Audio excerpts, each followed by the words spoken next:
चलिए उसामा जी तो मेरा इंट्रोडक्शन दे दिया, मैं टाइम को जाया नहीं करूँगा क्योंकि आज यहाँ पे आने का जो मेरा मकसद है, जो मेरा टारगेट है, वो एक ही टारगेट कि यहाँ पे मैं किसी व्यक्ति को आरसीएम बिजनेस के अंदर फंसाने के लिए नहीं आया हूँ, बल्कि उनको बसाने के लिए मैं आज यहाँ पे आया हूँ। और अगर आप 1.5 घंटा मेरे को झेल लेंगे तो मैं गारंटी देता हूं सर कि यहां पे बैठे हुए जितने भी साथी हैं, सारे के सारे लोग इस बिजनेस के अंदर 2024 में टेक्निकल अचीवर बन सकता है।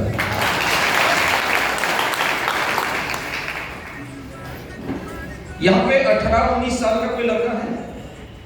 कुछ होंगे 18-19 साल? यस सर, प्लीज थोड़ा सा दौड़ के आएंगे स्टेज में।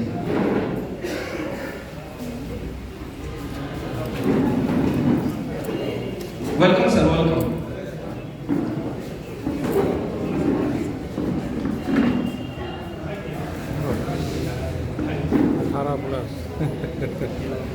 देखिए इन लोगों को रिप्रेजेंट करने का मेरा एक ही मकसद है। आपका उम्र? रघु कुमार। मोहम्मद अली है। मोहम्मद अली 19 साल। 19 साल। 18 साल। 20 साल। देखिए गौर से देखिए इन लोगों को। इसी उम्र में मैंने आरसीएम बिजनेस को ज्वाइन किया था।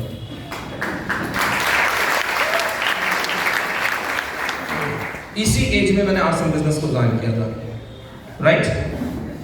और मेरे को 21 साल टाइम लगा सफेद अचीवर बनने में, लेकिन मैं गारंटी और दावे के साथ बोल सकता हूं कि 2030 के अंदर ये लोग सारे के सारे लोग इस बिजनेस के अंदर डायमंड जैसे लेवल पे जा सकते हैं। Please thank you sir.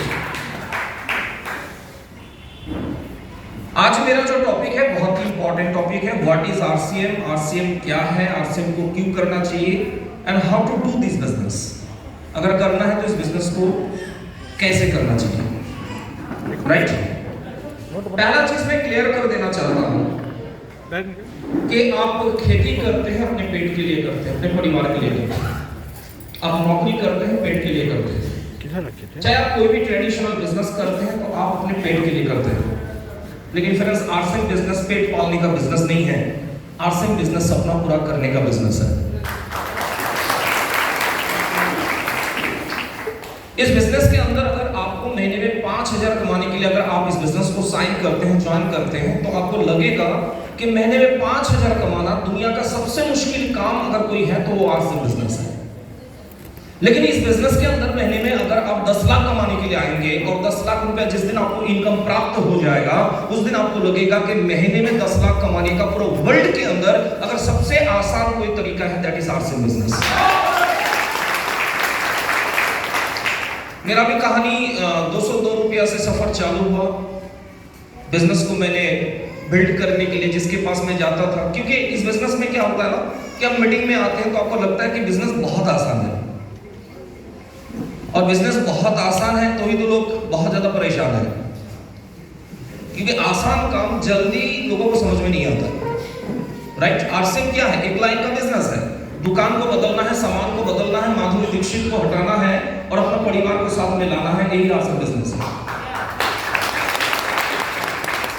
अभी उसामा जी बोल रहे थे कि मैंने जब इस बिजनेस को ज्वाइन किया, मैं स्टूडेंट था, बीए पार्ट 1 का स्टूडेंट था। मेरे पास पैसा नहीं था, पिताजी स्कूल के टीचर थे और उनका पहले से एक मोरल मोटिवेशन था कि बेटा पढ़ लिख के नौकरी करना है। और ये पूरा भारत का सबसे बड़ा बीमारी है। बिहार, बंगाल, झारखंड, नॉर्थ ईस्ट की अगर बात करें, यहां पे एक लड़का को अपाहिज बनाया जाता है और इसका मेन रीजन होते हैं उनके पेरेंट्स। आज 100 स्टूडेंट को खड़ा करके अगर आप पूछेंगे कि बेटा पढ़ाई लिखाई जो कर रहे हैं किस लिए कर रहे हैं, तो 99.99% स्टूडेंट का जवाब होगा कि मेरे को नौकरी करना है। लेकिन पढ़ाई लिखाई करके नौकरी नहीं, आप मालिक भी बन सकते हैं, ये एजुकेशन कोई नहीं देता है। और मैं आपको गारंटी के साथ मैं बोल सकता हूं कि दुनिया में बहुत सारा कॉलेज और यूनिवर्सिटी है जहां पे एजुकेशन लेके आप नंबर 1 नौकर तो बन सकते हैं, लेकिन आरसीएम जो एजुकेशन देता है इसको लेके आप जीवन का नंबर 1 मालिक बन सकते हैं। राइट ना? तो मेरे भी पिताजी हमेशा कहा करते थे कि बेटा पढ़ोगे लिखोगे तो बनोगे नवाब। बेंगोली में कहावत है कि पढ़ाशोना करे जे गाड़ी घोड़ा चढ़े से,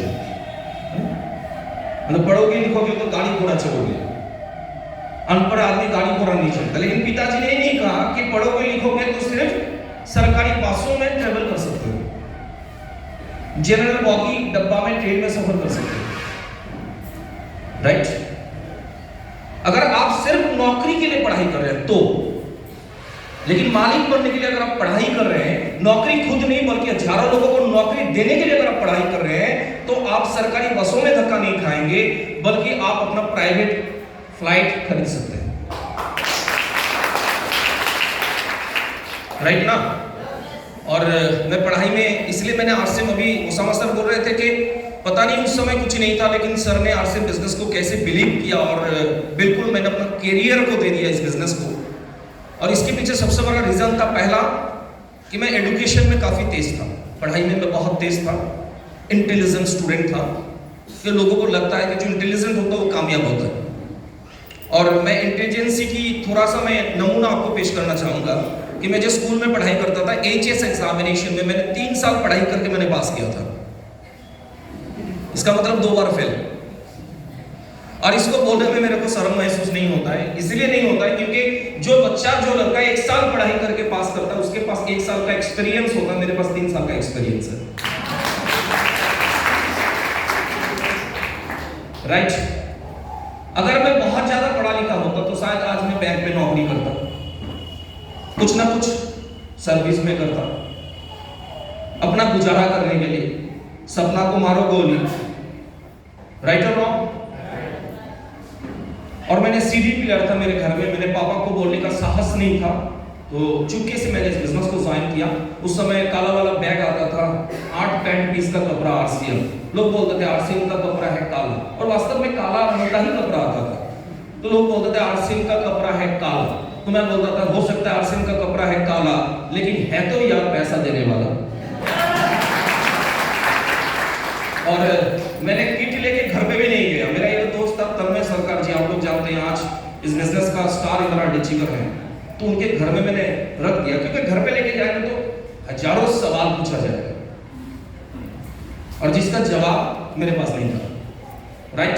तो चुपके चुपके मैंने बिजनेस को बिल्ड करना चालू किया। मेरे पास साइकिल हुआ करता था, BSA स्लॉट cycle, 10 kilometre 12 kilometre Buniyadpur city से महिपाल लगभग 12 किलोमीटर में साइकिलिंग करके मैं जाता था लोगों के घर पे प्लान दिखाने के लिए। जिसके घर पे मैं जाता था वो व्यक्ति बोलता था कि बहुत दिन के बाद आप आए हैं, चाय मिठाई खा के जाओ, ऐसा फालतू काम नहीं करना। आपके साथ भी ऐसा ही होता है? आपको जो लगता है ना कि ये व्यक्ति तो बस मेरे बोलने से ज्वाइन कर जाएगा, लेकिन सबसे टेढ़ा खीर वही निकलेगा। ये सुनो, तो ऐसा मेरे साथ होता था। लेकिन धीरे धीरे बिजनेस को बिल्ड किए, क्योंकि किसी भी काम को अगर आप स्टार्ट करते हैं, उस समय लगता था कि मैं पागल हूं, शायद इसीलिए मेरे को आरसीएम समझ में आया। तो मैंने अपलाइन को मैंने कॉल किया, ग्रेट अपलाइन खान साहब, एक बार मैं चाहूंगा सबके लिए 2 तो सर को मैंने कॉल किया कि सर मेरे को लग रहा है कि मैं पागल हूं, इसलिए फंस गया आरसीएम में, दूसरा कोई भी व्यक्ति इस बिजनेस में आने के लिए तैयार नहीं है। तो सर ने एक मंत्र दिया, अगर तेरे को लगता है कि तू पागल है तो पूरा दुनिया में सिर्फ अकेला पागल तू नहीं है, कुछ ना कुछ पागल मिल जाएगा, पागल का ही नेटवर्क बना लो। राइट? तो इस विश्वास के साथ, इस कॉन्सेप्ट के साथ मैंने काम करना चालू किया। अभी यहाँ पर रिप्रेजेंट हो रहा था कि 1,70,000 का बिजनेस, मेरा भी चुपके चुपके काम किया, 1,70,000 पे पहुंचे। उस समय 1 महीने का जो पे आउट मेरा निकला था 9,980 रुपया था 1 महीने का पे आउट। और मैंने एक स्कूटर खरीदा, और वो स्कूटर सेकेंड हैंड नहीं था, 20th हैंड था। 20th हैंड मतलब कुछ भी ठीक नहीं था, और खासियत था उसमें तेल डालने का जगह एक था, निकलने का ढेर सारा जगह था। तो जब भी मैं कहीं पे प्लान दिखाने के लिए जाता, मेरे को दिमाग में टेंशन होता, ज्यादा लेट हो जाएगा तो फिर धक्का मार के घर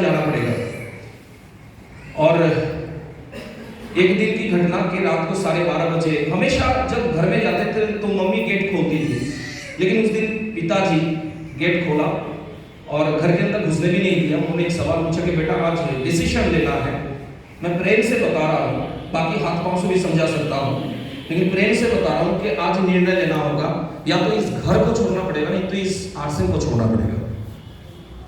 तो मैंने पापा को बोला कि पापा मैं कुछ दिन के लिए घर तो छोड़ सकता हूँ, लेकिन आरसीएम को मैंने छोड़ नहीं सकता। और वो रात मेरे पैरों तले जमीन खिसक गया, क्योंकि पापा को शायद इसका जवाब पहले से पता था, तो मेरा बैग पहले से पैकिंग करके रखा हुआ था और गेट के अंदर घुसने भी नहीं दिया। सीढ़ी से छत के ऊपर गया, ऊपर से बैग फेंक दिया नीचे। और उस समय मेरा बिजनेस थोड़ा बहुत पूर्णिया रेडियस में था, किसानगंज में था, बहादुरगंज, ठाकुरगंज, उसके बाद पावाखाली बोल के जगह है, वहां पे कुछ बिजनेस था मेरा, अररिया डिस्ट्रिक्ट में कुछ बिजनेस था। तो रात को 12:30 बजे, लगभग 1 बज रहा था, घर छोड़ के निकल गए, है ना। उस समय कोई बस नहीं मिला, ट्रक था, लिफ्ट मांगा तो पूरा दारू पिया हुआ था ड्राइवर, लिफ्ट तो दिया पर जान हथेली पे लेके किसानगंज तक पहुंचे। और 62 दिन 62 डेज मैं अपना परिवार के साथ, मेरा कोई कनेक्शन नहीं था। मैक्सिमम दिन मैं किसानगंज का जो रेलवे स्टेशन है वहां पे अखबार बिछा के रात को गुजारा में करता था। जेब में पैसा नहीं होता था तो मूढ़ी और पानी पी के सो जाता था। खाली पानी पी के आप सो नहीं सकते रात में, बहुत पेट में दर्द होता है, मूढ़ी और पानी पी के मैं सो जाता था। लेकिन कभी भी किसी डाउनलाइन के पास जब मॉर्निंग में और स्टेशन में फ्रेश हो जाते थे, मॉर्निंग में जाते थे, तो फिर रोता हुआ चेहरा लेके नहीं जाते थे, मुस्कुराता हुआ चेहरा लेके जाते थे, क्योंकि एक प्रिंसिपल मेरे को याद था, दुखी राम के पास कोई भी आदमी आना नहीं चाहेगा, जो सुखी राम है उसी के पीछे लोग आने के लिए तैयार होते हैं। राइट? तो अगर इस बिजनेस में आप कामयाब बनना चाहते हैं, हर सिचुएशन में आपको क्या बनना है? सुखी राम बनना है। राइट? पहला इनकम 222 से सफर चालू किए और उसके बाद मैं रॉयल्टी अचीवर बना। तो आज जैसे फंड ट्रांसफर होता तो उस समय क्या पियोन घर